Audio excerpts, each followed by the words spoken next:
नमस्कार, मी DS लोखंडे पाटील. चालू वार्तामध्ये आपलं सर्वांचं मनापासून स्वागत आहे. आज मी महत्त्वाच्या विषयावरती बोलणार आहे आणि ते दोन योजना. त्या कोणत्या दोन योजना आहेत आरोग्य खात्यामधल्या आणि ज्यांची सर्वसामान्याला या योजनेची गरज पडते आणि सर्वसामान्य व्यक्ती महाराष्ट्रातला या योजनेबद्दल नेहमी खंत व्यक्त करतो. पहिली केंद्र शासनाची योजना आहे आयुष्यमान भारत योजना, ज्यामध्ये 5 लाखापर्यंत सर्वसामान्याला आरोग्याचा खर्च मिळतो. जर एखादी महत्वाचं किंवा मोठं ऑपरेशन सर्जरी असेल तर, किंवा मोठं काही आजार असेल तर. पण हा मिळतो का, हा मोठा प्रश्न आहे. त्याचं उदाहरण पण मी तुम्हाला सांगणार आहे. दुसरी महाराष्ट्र शासनाची योजना महात्मा फुले आरोग्य योजना. या दोन्ही निधीवरती हजारो कोटी रुपयाचा निधी शासन देतं. पण हा निधी कोणाच्या घशात जातो, हा माझा प्रश्न आहे. कारण सर्वसामान्य जनतेला ही योजना उपलब्ध असतानाही खाजगी हॉस्पिटलमध्ये संघर्ष का करावा लागतो? या योजनेवरती हजारो करोड रुपये खर्च होत असताना सर्वसामान्य व्यक्तीला याचा लाभ का घेता येत नाही सरळ मार्गे?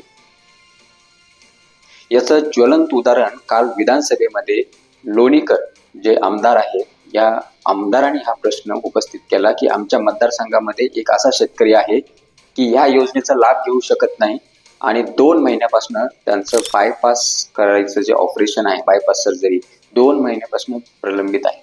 ज्या व्यक्तीला बायपास करावं लागतं त्याचं 90% वरती ब्लॉकेज असतं.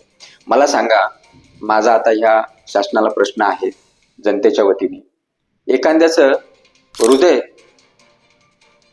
90% वरती ब्लॉकेज आहेत त्याच्या वेन्स, आणि त्या व्यक्तीला 2 महिने थांबवता. मग ही योजना आहेत कशासाठी? जर एखाद्या आमदाराला सत्तेमधल्या हा प्रश्न विधानसभेमध्ये उपस्थित करावा लागत असेल तर यापेक्षा अजून मोठं दुर्दैव काय आहे? त्यावरती आपले महाराष्ट्राचे आरोग्य मंत्री म्हणतात की इथून पुढे कोणतेही बायपास असेल किंवा बायपास सह कोणत्याही मोठ्या सर्जरीवरती 1 रुपया पण लागणार नाही, फ्री, मोफत होईल. विधानसभेमध्ये काल चर्चा झाली, आज सगळीकडे बातम्या झाल्या. पण मोफत कसं होणार? मग मोफत होत असेल तर खाजगी हॉस्पिटलमध्ये हा विषय ज्यावेळेस जातो त्यावेळेस सर्वसामान्य व्यक्तीला एकच लक्षात येतं की हॉस्पिटलवाल्याच्या कपाळावरती आट्या पडलेल्या आहेत. मग आता पुन्हा एक प्रश्न निर्माण होतो की शासन यांना निधी देत नाही का वेळेवरती? मग हॉस्पिटलला निधी भेटतो, हॉस्पिटल फ्रीमध्ये करत नाही, हॉस्पिटलला शासन पैसे देतं, तर हॉस्पिटलला रुग्ण विलाज करण्यासाठी प्रॉब्लेम आहे काय? असे अनेक प्रश्न उपस्थित होतात आणि यावरनं एकच गोष्टीचा निष्कर्ष निघतो, तो म्हणजे भ्रष्ट यंत्रणा. आणि जे शासनाच्या योजना आहेत, ह्या योजना कशा पद्धतीने लुटून खाता येतील ह्यावरतीच फक्त मला वाटतं ह्या योजना काम करतात. कारण आज तुम्ही गुगल करा, आज तुम्ही जेवढे सर्च इंजिन आहेत त्यांना सर्च करा, ह्या प्रश्न एका व्यक्तीचा नाही. जर ज्यावेळेस विधानसभेमध्ये हा प्रश्न एक आमदार उपस्थित करतोय तर हा किती मोठा प्रश्न आहे लक्षात घ्या.